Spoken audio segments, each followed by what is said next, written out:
What we witnessed after Game 3 of the WNBA Finals wasn't just a loss.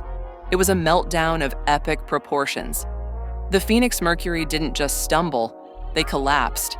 And at the center of this implosion, Dana Bonner's performance was nothing short of disastrous. She looked completely out of rhythm, like a liability on both ends of the floor.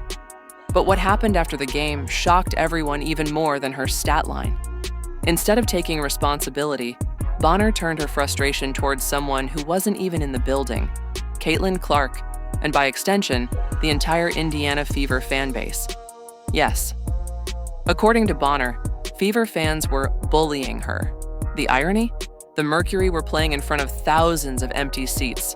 Blaming a rival fan base for your own team's lack of support? That's a plot twist nobody saw coming. Ticket prices for Game 3 dropped to an unbelievable $10.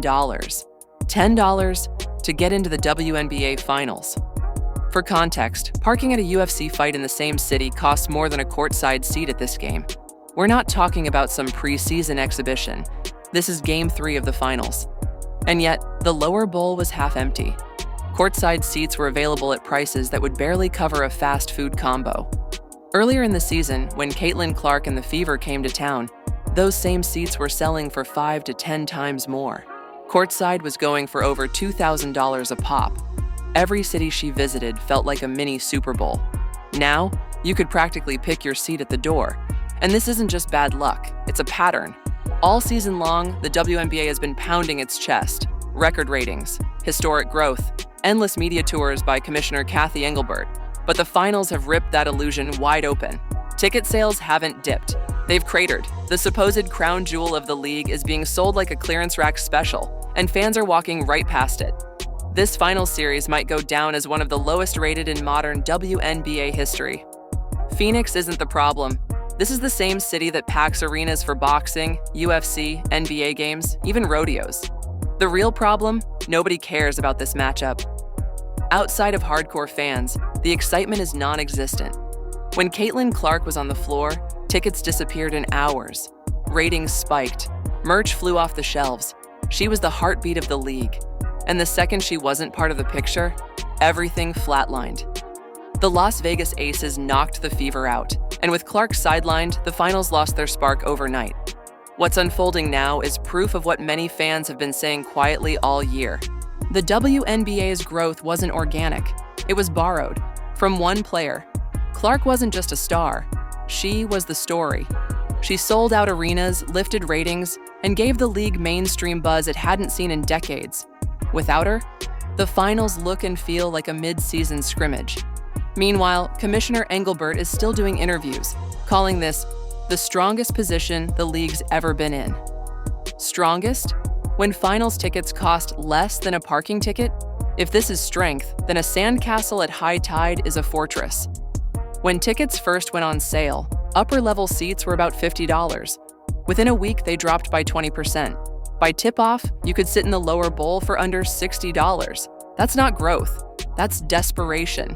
You'd spend more money streaming the game at home than actually attending in person. Some tried to excuse it, saying, "Phoenix fans just don't care. Stop it. This city has never had an attendance issue, not for events people want to see." The harsh reality is that without Clark, casual fans checked out. Bonner's reaction after Game 3 didn't help either. Instead of taking ownership, she lashed out. She accused the media and Clark's fan base of stealing the spotlight and driving away real fans. Translation: she's upset that once Clark exited, the crowd went with her. But here's the kicker. Without Caitlin Clark, there wouldn't even be this level of attention to lose. The Clark effect built this wave. The league just didn't know how to ride it. This finals is exposing every weakness the league tried to hide all year. Inconsistent officiating, weak marketing, and no real rivalries to hook casual fans. Bonner's been in the league over a decade, but suddenly she's blaming Clark for stealing shine, as if success is some finite resource. It's not. But jealousy has always been louder than accountability in this league. Even other players have started to speak up quietly. Names like Sophie Cunningham and Nafisa Collier have hinted at the disconnect between league leadership and reality. Instead of fixing things, Engelbert's solution: more committees, more listening sessions, more talk. Meanwhile, fans are leaving. Sponsors are hesitating. Broadcasts feel lifeless. The tragedy? This was supposed to be their defining year. Caitlin Clark handed the WNBA a golden ticket. Unprecedented buzz, new audiences, families, NBA fans, mainstream coverage. This finals could have been the coronation of a new era.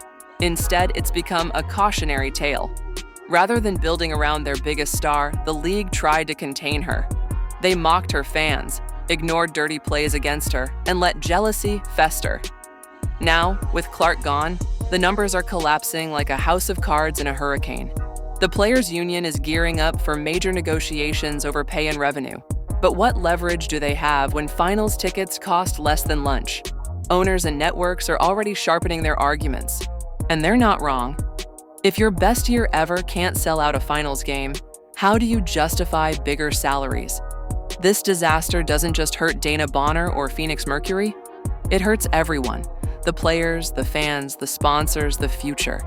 Empty seats mean less money, weaker TV deals, and lost momentum. Social media has been brutal. Screenshots of ticket maps flooded timelines. People are calling this the cheapest championship in sports history. Some joked that Clark's Nike t-shirt costs more than finals tickets. Others pointed out that the silence inside the arena is louder than the whistles Clark never got. Underneath the memes, though, is frustration. Fans wanted this league to succeed. They showed up when Clark gave them a reason, and now they're watching the league squander it. The truth is simple.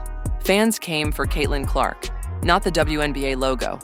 Without her, the finals feel like the morning after a great party. The lights are on, the music's gone, and everyone's awkwardly waiting for someone to clean up. The WNBA doesn't need more slogans or press releases. It needs real rivalries, authentic promotion, and protection for its stars. Clark gave them everything a league dreams of, and they wasted it. Now, with finals tickets priced like vending machine snacks and arenas half empty, the league is facing a harsh reality. What do you think caused this finals disaster? Was it the league's arrogance, Bonner's meltdown, or the inability to keep the momentum alive without their biggest star? Let us know in the comments below. And if you found this breakdown eye-opening, make sure to like, subscribe, and turn on all notifications so you never miss a story like this.